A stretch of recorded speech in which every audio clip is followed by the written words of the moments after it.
JDM TV News. JDM TV News, la chaîne des Lumières. C'est votre chaîne. Abonnez-vous, abonnez-vous. Salut, j'espère que vous allez bien. Là, je viens de vous parler de la chaîne JDM TV. C'est une nouvelle chaîne. Et je vous demande de vous abonner au max. Vous ne serez pas dessus. C'est la chaîne de votre soeur. Vous s'abonner massivement. Vous n'avez jamais dessus. Vous écoutez ma émission bien, ma publicité, ma divertissement. Mieux surtout à madame et vous avez la chaîne. C'est une nouvelle chaîne, comme je disais tout à l'heure. Vous s'abonner, et pour ça la biso bien, et pour ça la bien. Silikate pour la mutoyo a gagné lieu pour la olama. Mais mituna avant là, ni nous salaki pour nous gagner là. Chaîne Sikeye na katia YouTube JDM TV News. Kuna bako talisayo. Qu'est-ce que tu as fait et qu'est-ce que tu fais et surtout qu'est-ce que tu peux faire à l'avenir. Il y a des prédications, il y a des témoignages, il y a de musique, il y a tellement beaucoup de choses pour aider et puis demain tu vas partir où? Il y a invité à s'abonner massivement. Et tant que vous s'abonnez massivement, j'espère que vous ne serez pas dessus parce qu'il y a tellement plein de bons trucs qui vont vraiment vous aider à aller très loin, même dans la vie chrétienne et puis même dans la vie sociale parce qu'on parlera beaucoup de choses. Abonnez-vous massivement et je sais que Dieu va vous bénir. Merci. Ngana s'abonner, yo pe s'abonner. Nanzela chaîne Oyo. Tokolanda ba témoignage, tokolanda ba prière. Bo s'abonner, to s'abonner pour bébé Oyo akola akende musika. Totumbola kombo nzambe na kombo na Yesu. Je vous aime tous. Abonnez-vous massivement. Aimez les vidéos. JDM TV News, votre bébé, notre bébé. Votre chaîne, notre chaîne. Abonnez-vous pour kombo nzambe et tombo. As I was saying, please feel free to share the videos. Feel free to talk about it with your friends and family. Feel free to subscribe, to comment. And there'll be new videos coming up soon. Take care, guys.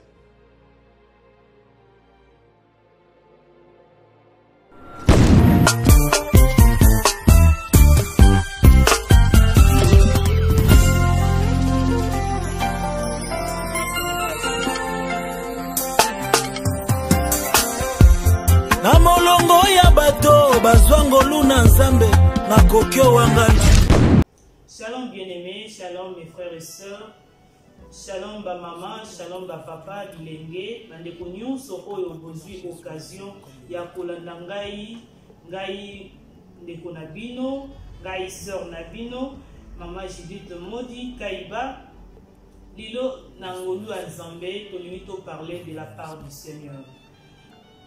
Nanzela ya chaîne JDM TV News officielle, chaîne Oyo ezali pona évangélisation, chaîne Oyo eza pona ko évangéliser parole de Dieu na balolenge ebele. Lelo tobongisi exhortation, nous voulons parler du vrai amour. Nous voulons parler du vrai amour. Pourquoi le vrai amour? Et nous allons découvrir ensemble Nanzela ya Maloba ya Nzambe, bien sûr, où ezali référence na biso pe lumière qui est Jésus-Christ. Que Dieu vous bénisse. Bino nyonso oyo bozolanda ngai na nzela ya chaîne oyo Nzambe amona bino, Nzambe apambola bino pe ba nyonso oyo baza ko s'abonner na nzela ya chaîne oyo tika nkolo akanisela bino. Sans plus tarder, tolingaki to banda kolobela oyo Nzambe atie biso à cœur na pokwa lelo afin que to partager ensemble ngana bino, to prendre part na maloba ya Nzambe. Maloba oyo ezwa vraiment esika na mitema na biso. Tika nkolo apambola yo mutozolanda ngai na nzela ya chaîne oyo JDM TV News officielle. Pourquoi nous voulons parler du vrai amour? Parce que totali na kati ya mokili pe tozotala lolenge mokili ezokende du jour au jour, nous avons remarqué que bolingo esili na mitema ya bato. bato bazolingana lisusu te bolingo eza lisusu te pe bolingo ya solo ezokoexiste lisusu te na mitema ya bato. Bien aimé, soki tozolinga tolobela bolingo, ce n'est pas parce que tozoluka tolobela bolingo ya mabala to bolingo ya baninga, mais bolingo en général. Pourquoi tozolinga tolobela bolingo? Parce que Jésus-Christ lui-même c'est l'amour. Et nous voulons que bolingo na nzela ya maloba oyo sope na nzela ya exhortation oyo Nzambe na lola asunga ngai na yo, afin que toyeba na ko retrouver lisusu bolingo oyo tobungisaki uta tango molai. Et na lombangu penza tolingi tozana no définition toyeba na pourquoi bolingo euti wapi. Et bolingo ezana ba définition ebele, le vrai amour ezana ba définition ebele, mais nous allons prendre seulement quelques définitions pour que tozala vraiment molaïté, parce que tozala na bilili. Et ce qui nkola sungi na mikolo koya to bando continuer ko parler sur l'amour, bien sûr, qui est notre Jésus. Rapidement aujourd'hui définition liboso balobi na biso. L'amour désigne un sentiment intense d'affection et d'attachement envers un être vivant, ou une chose qui pousse ceux qui les ressentent à rechercher une proximité physique, intellectuelle ou même imaginaire avec l'objet de cet amour. Et définition de la mibale, balobi na biso, vrai amour, il y a liboso tolobeli un amour dans l'ensemble. Il y a mibale tozo sikoyo ko ezali vraiment sujet na biso. Ezali le vrai amour, to définir ce que le vrai amour ko ezali vraiment titre ya sujet na biso ya mokolo ya lelo. Balobi na biso, un amour sincère et véritable est un amour qui dépasse les différences, qui donne la force d'être tolérant face aux petits détails de la vie qui peuvent nous gêner et qui nous ouvrent les portes de la confiance. Bien aimé dans le Seigneur, la bandi tolandi définition oyo pona okendango moi na lombangu. Bien aimé, la définition est un amour normal et puis un vrai amour. On a balobeli na biso ke bolingo ya solo, bolingo oyo eza sincère, donc bolingo ya solo en général, et ça bolingo oyo eza tolérant. Muto alingi aza mutu oyo ayokaka batu, aza mutu oyo apesaka bato opportunité basi tokoloba ngoni na lingala. Donc mutu apesaka bato matoi ya koyoka batu, atikaka batu vraiment basi exprimer ne tolobaka. Donc koyoka batu kotika pe batu baloba. Donc dans ce sens là en gros, donc mutu aza tolérant, aza mutu apesa matoi na ye, ayokaka batu, atalaka pe oyo batu baza nango lokola likanisi. Donc et ça un peu bongo, parce que français na lingala eza makamsu na français na lingala et comme la traduction et comme vraiment molai. Donc na mukuse na linkoloba nini pourquoi balobi ke bolingo ya solo ezaka tolérant, bolingo ya solo emikitisaka même na biloko oyo eza ya ntina te, mais biloko wana ekoki mpe kofungola bikuke oyo tobengi na français la porte. Bien aimé, soko olingaka bato, soko oza mutu ya bolingo ya solo, parce que ici tozolobela le vrai amour eza bolingo oyo te okoki koyebisaka mutu olingi ye, mais na bosolo to mpe en réalité mutu wana olingaka no ye te. Eza na bato mosusu balobaka na bato kaka nalingi yo mais po asepeliso kaka, mais en réalité ba ati ya zopose misala na ye ezotalisa te ke alingi mutu wana. bien aimé okolinga mutu te pe ozo jalouser okoza na bolingo te en même temps oyoka mutu ya mabe pona makambo bato mosusu bien aimé nga na yebi ndeko moko ye azaka de premier contact soka moni yoka boye so mutema ne simbi na ngote oyoka na sepe na nga na ye ona sepe na nga na ye te ata bo forcer ye alobaka asepeli na ye te problème te eloko te asepeli ne ka na mutu wana te donc eza na bato mosusu baza na nature moko un peu compliqué donc bato mosusu bazaka na nature moko soki osepelise te osepelise te atosali malamu moko boye atozosali atose sacrifie ndenge nini soki osepelise te eza te ke oza na kindoki ou bien quoi donc il y a des gens baza na nature bayina bato pamba eza na bato mosusu baza na nature moko azara na ba haine moko boye mal placé si on peut dire, c'est-à-dire akoyina oka bosali eloko te akosepela no te oza un problème na ye te bato ya ndenge wana esengeli base repentir epuis baluka délivrance parce que Bible ezoloba na biso awa tokotanga yango rapidement. Bible elobi na biso nini na mokanda ya Jean 3:16.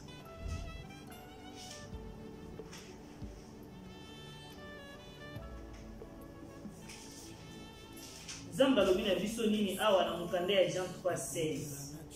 Bible elobi na biso car Dieu a tant aimé le monde qu'il a donné son Fils unique, afin quiconque croit en lui ne périsse point, mais qu'il ait la vie éternelle.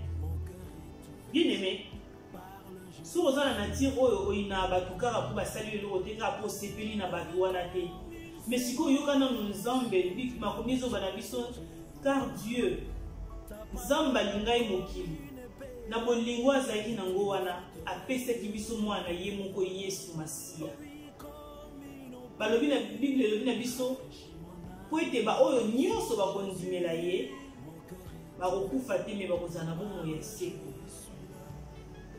Mena ntango mutu oyo azokola aza na ba haine moko boye ayinaka bato facilement yasepelane na bato te bato wana mpe oyoka ye plus loin oyoka ye atiaka bato na bacarnet noir soki asepeli no tatie yo na carnet noir ou bien soki osalika moko boye oyo esepelisi ye te akotisi yo na carnet noir. Donc bien aimé bato ya ndenge wana esengeli baluka délivrance bato wana baza na posa ya kozala na Yesu na bomoi na bango. Bato ndenge wana esengeli bayeba Yesu po bayeba pourquoi bolingo il faut exister, pourquoi il faut alinga mutu. Parce que le contraire de l'amour c'est la haine. Quand toi tu as la haine, bien aimé, tu vas souffrir, tu vas rendre même ta vie malheureux ou malheureuse. Soko viva kana ko ina bato bien aimé okonyo ko la bomoi na yo moko. Parce que Bible elobi na biso car Dieu a tant aimé le monde dont bolingo moko ya munene, un grand amour, bolingo moko sincère, bolingo moko énorme on peut dire. Parce que kotika mwana na ye moko ya likinda aya kokufela biso bien aimé, si c'était pas l'amour na éviter est-ce que na mokili oyo depuis Yesu aya depuis nzamba tinda Yesu Masia kokufela biso eza na mutu moko asa ndima kufela mutu na se na moi oyo à moins que ezala par sentiment ou par envoûtement. Bien aimé, na yoka te na mokili oyo mutu azokufa bazozipa ye bazokunda ye na libulu mutu abande kolinga ye makasi alobaki botika nga na bakundanga na ye ata olobaki bolingo na yo liboso ya bato na mikolo ya libala. Bien aimé, mukolo bato bakufaka na couple soki mutu moko azokufa jamais okoyoka mutu mosusu ndeko oyo atikala alobaki bakundanga na mutu wana. Et c'est par après au monde rappelle à tout à koufeli après à bali na ye c'est parce que bolingo oyo biso to sakanango ya moi sina mobali si je peux dire c'est une parenthèse ce n'est pas comparable na bolingo ya Yesu Masia to na bolingo ya Nzambe. Balobi na biso awa qui aimait wana mutuna batuni biso qui aimait balingaka nani.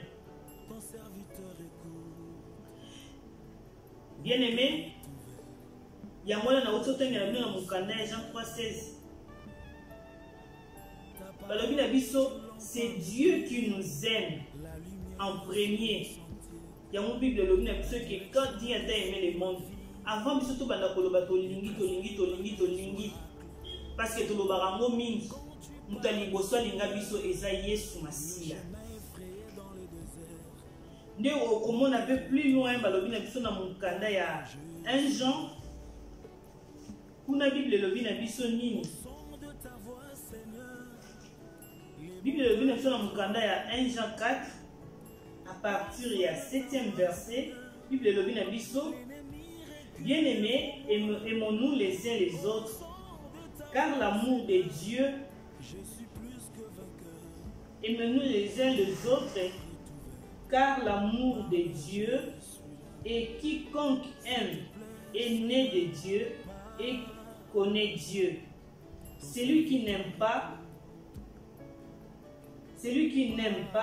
n'a pas connu Dieu, car Dieu est amour. L'amour de Dieu a été manifeste envers nous en ce que Dieu a envoyé son Fils unique dans le monde, afin que nous vivions par lui. Bien-aimé, balobi mutoyo alingakate, mutoyo ayinaka batu, mutoyo asepelaka na batu nyonso te, parce que batu nyonso basepelisaka ye kaka te, mutu wana yebi nzambe te. Bien-aimé, muto aza nzambe, muto aza mo Kristo ya solo, muto atangaka maloba nzambe, mutoyo ayebi nzambe, mutoyo asosola nzambe. Bien-aimé, mutu wana azala na bolingo ya batu. Bien-aimé, nous voyons dans ce monde makambo mabe ekomi ebele, na mukili oyo makambo mabe ekomi ebele, o esilisi bolingo ya batu, na ba famille, na mabala, na kati ya environnement. Bien-aimé, na misala makambo ekomi ebele tellement o edimine bolingo na kati ya mitema ya batu. Lelo zomona batu na kati ya ba société na ba misala, bien-aimé, batu bakomi ko se trahir, batu bakomi ko mitela ba poison, lelo poison kotiti na kati ya mangomba, ba chrétien bazo bomana, bazo sala na mabe, ba jalousie ekomi partout. Lelo zomona ba teli pasteur poison, lelo zomona koto na musala ba teli chef moko ya entreprise poison, o ba bomisi mutu, o ba koteli batu par jalousie. Bien-aimé, makambo ekomi ya mabe ebele, parce que bolingo esili na mitema ya batu. Bien-aimé, ba eni koti na mitema ya batu ebele, lelo batu bazokoka lisusu kolingana na bolingo ya solo te, lelo batu bakoma ko maske bolingo. Nalobaka na lingaka ye, bwamonake na lingaka ye, mais en réalité alingaka ye te. Nasaka boye mpona sepelisa ye, batu bakoma osalamaka mpona osepelisa batu. Bien-aimé, kosepelisa mutu eza mabe te, me kosepelisa mutu na lolenge nini? Bien-aimé, balinga batu na semblant te, nasalaka boye kwa monake na lingaka ye. Non, quand tu aimes, tu aimes. Quand tu n'aimes pas, tu n'aimes pas. Il ne faut pas être ni chaud ni froid. Soro lingi mutu linga ina bolingwa solo. Balobi, quand on aime, on fait des gestes. Quand on aime, on fait des signes. Pour nous, il faut que bilembo. Avant de moya amour, il faut que bilembo na lingi mutu. Il faut que geste où ils ont linga kabatu. Bien aimé. So autant l'isolo ya Tabita, Tabita azaki mwasi moko abandaki kolinga batu mingi, abandozala bien na batu.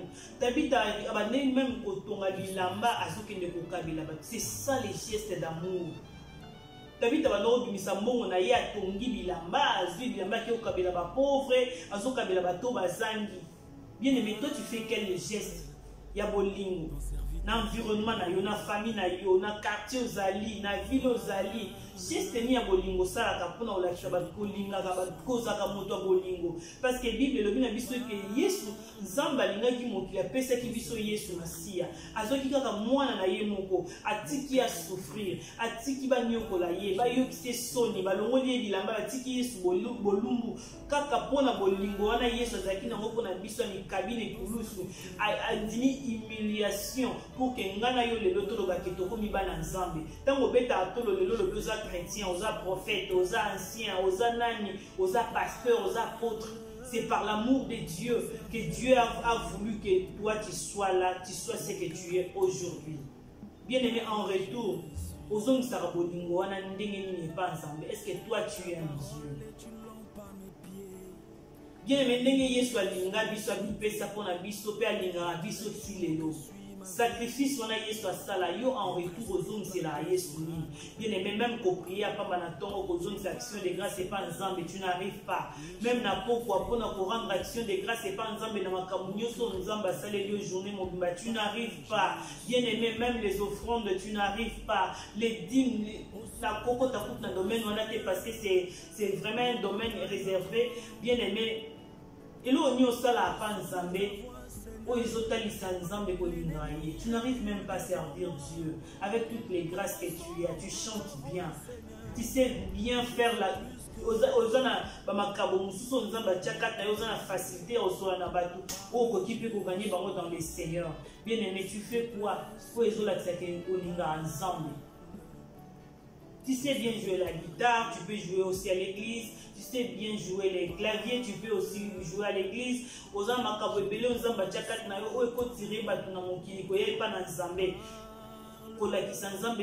je te sers, bien aimé, nous devons aimer Dieu, aimer nos prochains, aimer toute personne que Dieu a mis tout autour de nous.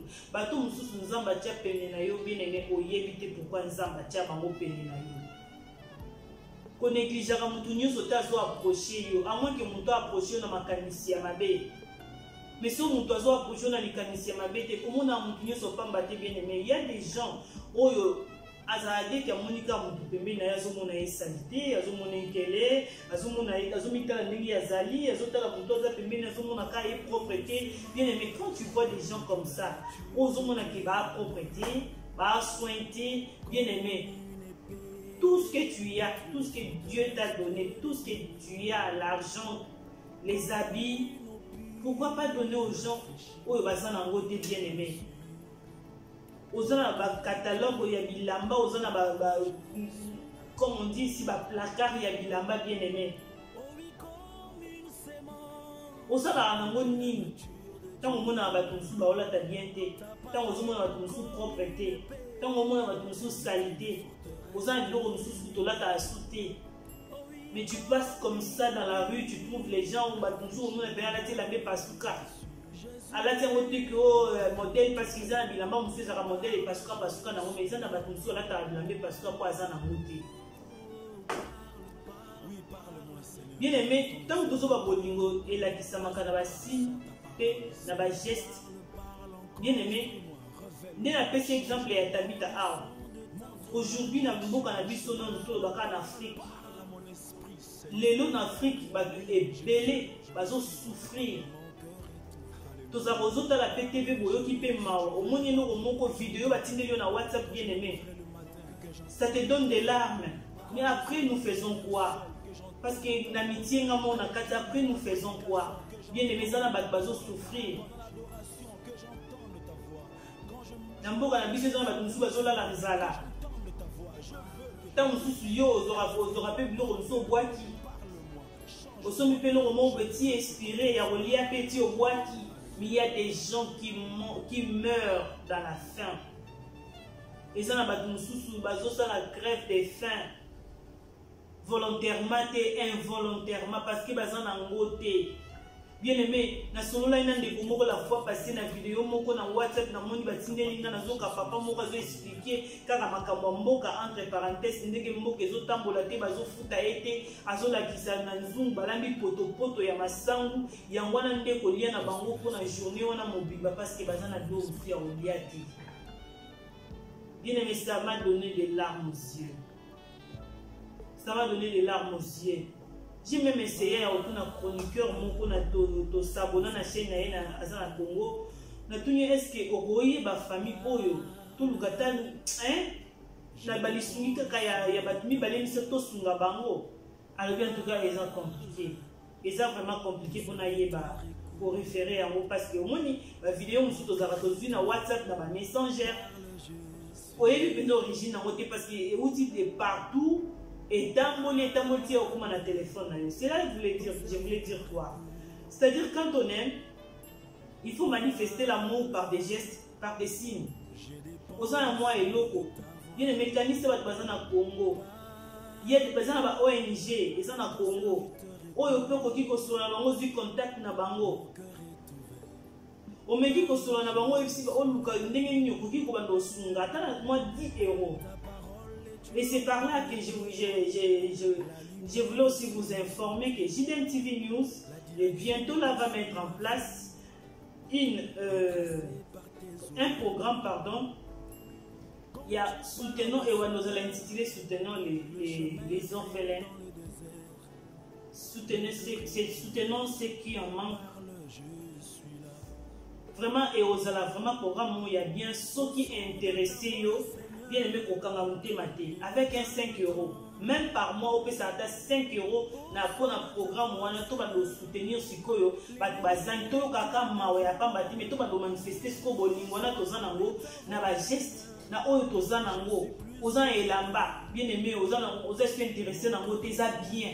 Et ça est pas sous côté, et ça te que oso bayango penza et sili penza ngala te.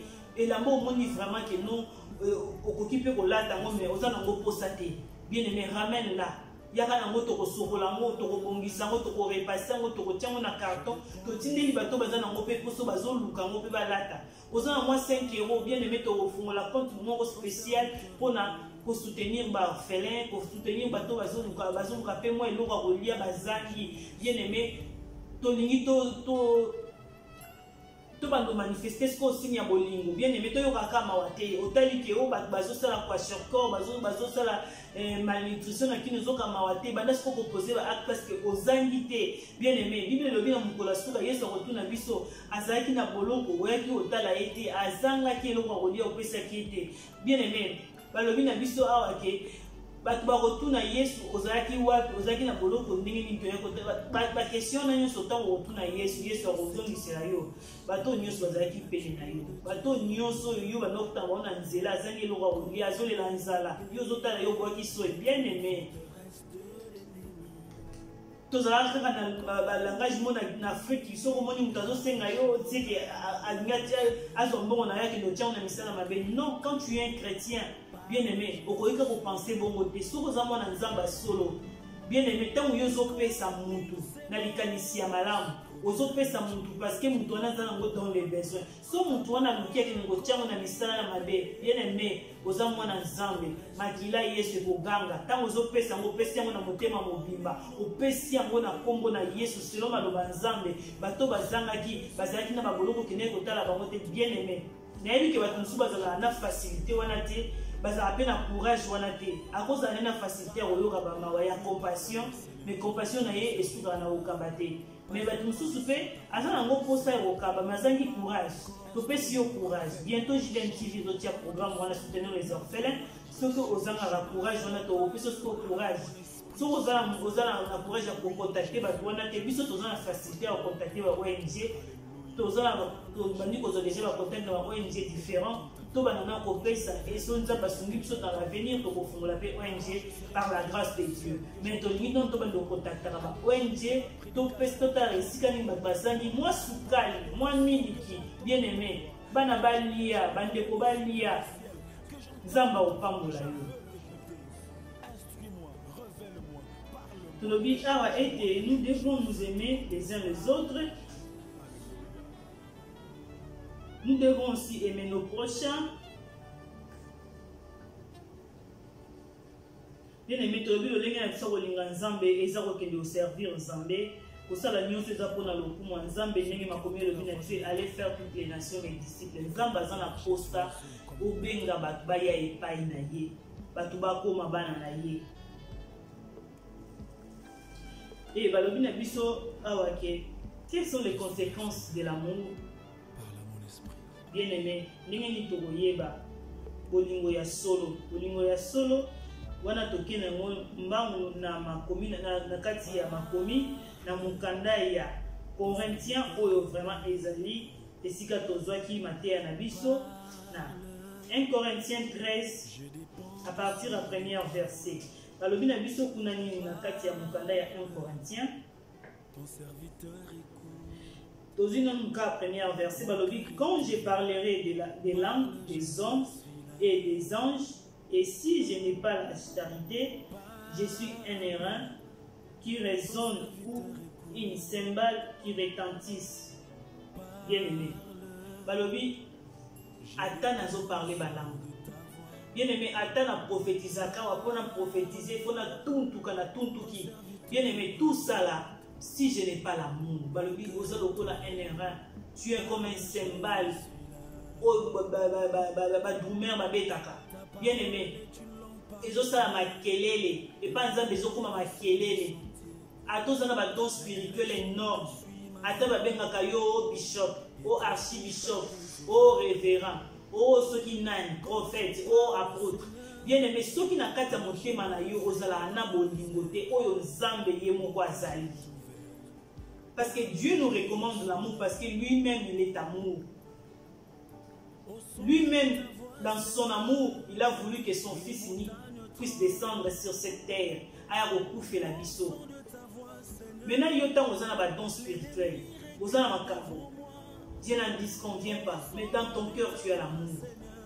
On parle la langue très spéciale, très tuto. Mais dans ton cœur, tu as l'amour. Bien aimé, on doit servir aux âmes. On doit servir aux âmes. Bien aimé, nous avons utilisé vraiment puissamment. Nous avons utilisé vraiment dans le satanate. Mais quand tu finis, tu as toujours la haine des autres. Tu as toujours cette habitude-là de parler des autres, de critiquer les autres. Bien aimé, Dieu nous recommande l'amour. Répands-toi si tu es toujours dans ces choses-là. Yo makambo batuka esepesa yo yo kaso monika ra yo eloko nga ba muntu abandi eke musikate na kai makambo na menga na utna domaine wana ti lo wana eke musikate kufa na ngo. Bien aimé, balobi l'amour un vrai amour bolingwa solo etaka tolérant tant moni bato abandi eloko moko boye pousse bango bakende liboso. Memela bango sagesse na yo, memela bango capacité na yo, memela bango savoir na yo, pousser bango bakende liboso. Ce qui est simité bien aimé, wana siko izo dépendre na ndenge mutu wana badela kelo bango, na makambo ayokana kina nzambe, to na nzambe te. Mais toi en premier, zala na tolérant. Bien aimé, ne sois pas toujours que na linga bakute, na sepela na bango, na sepela na eti. Nga yo langa jezara nga na sepela na eti. Ce n'est pas un chrétien. Ce n'est pas d'être un chrétien. Bien aimé, balobi mutoyo azana bolingota yebi nzambete ayeba pe nzambete. Parce que Dieu lui-même est amour. Voilà balobi na sona mukanda ya 1 Jean 4. À partir de 7e verset, balobi celui qui n'aime pas n'a pas connu Dieu. Parce que Dieu lui-même est amour. Tu dois aimer. Tu dois savoir aimer.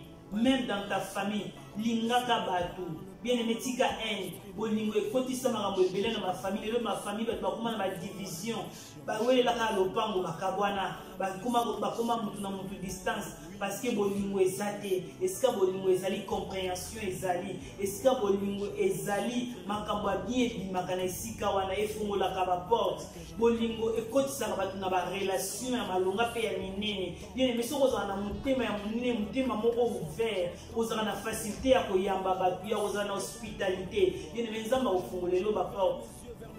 Bien aimé, moi j'ai une spécialité chez moi quand quelqu'un vient chez moi. En tout cas, ceux qui n'ont pas belé ya mokié, n'azanga raté ya kolia. Ngapa na ngamuta dimate sankali. C'est ça moi. Ngaso mutaye pa nanga azanga ya oliate. Ceux qui ont belé à terre mon titre au kabula. C'est ça moi. C'est comme ça que Dieu m'a créé. Yo so babaye na ndako na yo déjà banzo raisonner quantité de lokoza nango banzo raisonner nombre bisunyoza nango banzo raisonner non. Donc ce que tu as un amour vrai se manifeste dans des signes, dans des gestes. Les lots même malades, il y a coronavirus et même les ba haine.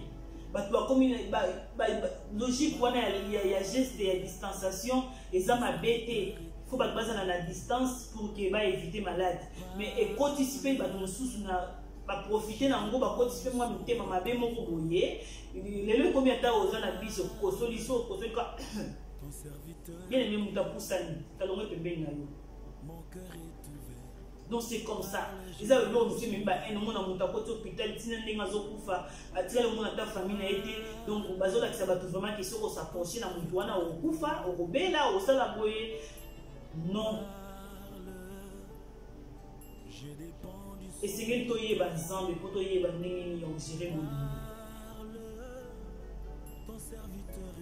bien aimé Balobi, conséquence à Bolingo, l'amour ne trahit jamais. L'amour ne soupçonne pas du mal. Balobi, l'amour ne s'irrite pas, ne réjouit pas de l'injustice, esquive tout, supporte tout. Bien aimé, et c'est que tout l'ingana. Balobi bolingo trahissaraté. Et tout le monde va trahison à makambo ebele, le bande ko na bande ko bazo se trahir. Même à cause de l'argent, on va pas se trahir. De l'eau va bazo tila va poison.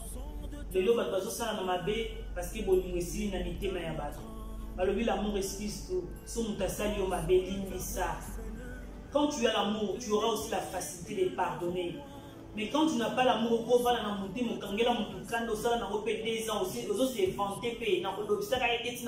bien aimé, tu vas mourir et tu iras en enfer. Tu iras en enfer. Quand tu dis des choses là, bien aimé, il y a des conséquences dans l'eau. L'amour supporte tout. Bien aimé, bien que nous soyons mais quand tu as Jésus, tu sauras pardonner parce que Dieu lui-même est amour. Dieu nous pardonne même dans des péchés énormes, dans des péchés graves. Nous avons battu péché grave, même si tu as ceux qui nous ont battu la makambo belé, yo sala kangai na sala kabine mende nzamba limbisa abisote. Mais quand Dieu arrive à nous pardonner, bien aimé, toi aussi arrive.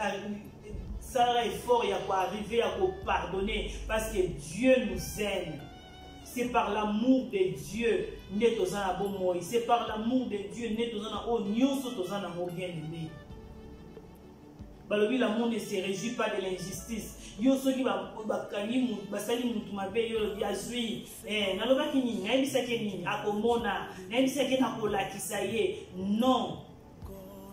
Vous en avez combien au yo par erreur bakanga bango pour nzela na yo batu combien oyo bien aimé bakufa na erreur na yo bien aimé mutu mususu babomaye boye babomie par erreur oui ezaki comme na ezali comme mutu mususu babomie par erreur. Il y a une histoire qui s'est passée aux États-Unis.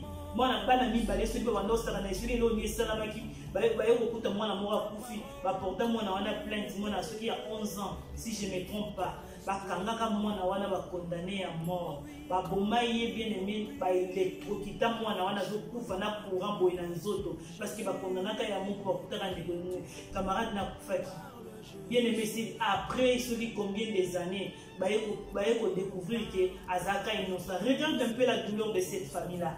Bien aimé, cet enfant-là est mort par erreur. Il était condamné par erreur. C'est pourquoi, bien aimé, nous devons nous aimer.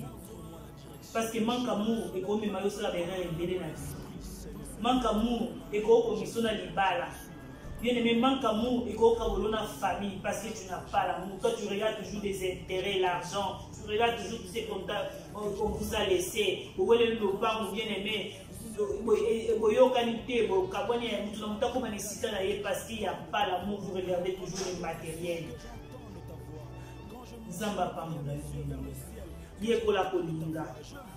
Balobi na mukana Matthieu 24 verset 10 ko bana na 10e verset na 13e verset balobi na mukola suka makambo ikuma tellement mabe ba ko ina na ba ko se trahir. Bien aimé, mais quand tu as Jésus, Dieu va te préserver. Les lobolingo sili partout. Bien aimé, na misala na makambo mbele lelo masumu ekomi mingi pour bolingo etikali mukie.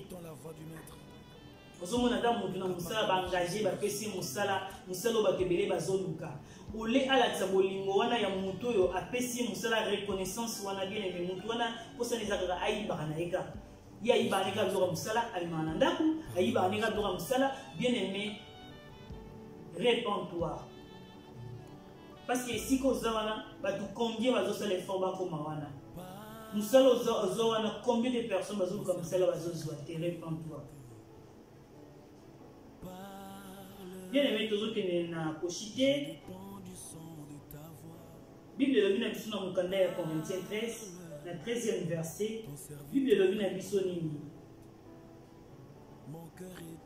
Maintenant donc, ces trois choses demeurent la foi, l'espérance, la charité, mais le plus grand de ces choses, c'est la charité. Bien aimé, l'Ovina Bisso. Nabilo comme ça, l'espérance, la foi, la charité, mais l'autre est la charité qui est l'amour.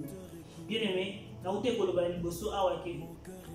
Pour la lune psoni, alors lui cause un abaton spirituel, au cause un abat ministère, au cause un nyonso. Bien aimé, so ozana bolimote, ozana kola makelele ya sembal. Nous tant mieux c'est vantaka wana ozana ba don, ozosala ba miracle. Nzamba zota na kati na zomo na bolimote, zo ko makelele. Nous devons pratiquer l'amour. Pour te pratiquer bolingo na biso isinge to sala amour na makambo ebele to monisa mona bilembo na ba signe pe na ba geste. Nous devons aimer les autres. Ba o bazangi opesi bango. Muki onzamba tchekati na yo kabola. Bien aimé pesa na ba o bazangi. Ndena yuti koloba awa bien aimé. To sala programme wana to ba na opesa ba orphelin bien aimé. Nyonso nzamba zo tchekati na yo. Nyonso nzamba tchena mutema na yo pesa pe ba misusu. Sunga ba bazangi pesa ba bazangi ya kodia zamba omona yo. Bien aimé, suite aux exemples à Jésus devant la tombe de Lazare. Bien aimé, Lazare a béni.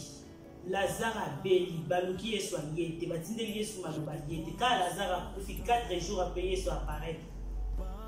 Bande connaît que tu connais mesili. Bazo croire que tu viens de sous-souter. Baluki aye nika. Yesu qui m'a retiré total à bande quoi Lazare, Marina, Martha, tout le monde a venu que non oyo. Lazare va reçu na bolingoté. Mais balobi Jésus pleura. Pourquoi Jésus a pleuré? C'est parce que Jésus avait l'amour de son ami. Et Yesu avait été sora lié Lazare a reçu quoi parce que bolingo na Yesu zaki nango comme un camarade na ya kufi. Et quand Jésus a apparu, Lazare est ressuscité. C'était l'amour. Et ça qui dit les moya bolingo ne ça qui que Lazare a séqué. Bien aimé, nous avons invité na pourquoi lelo koye bisayo ete yum tozana ozana problème na batu.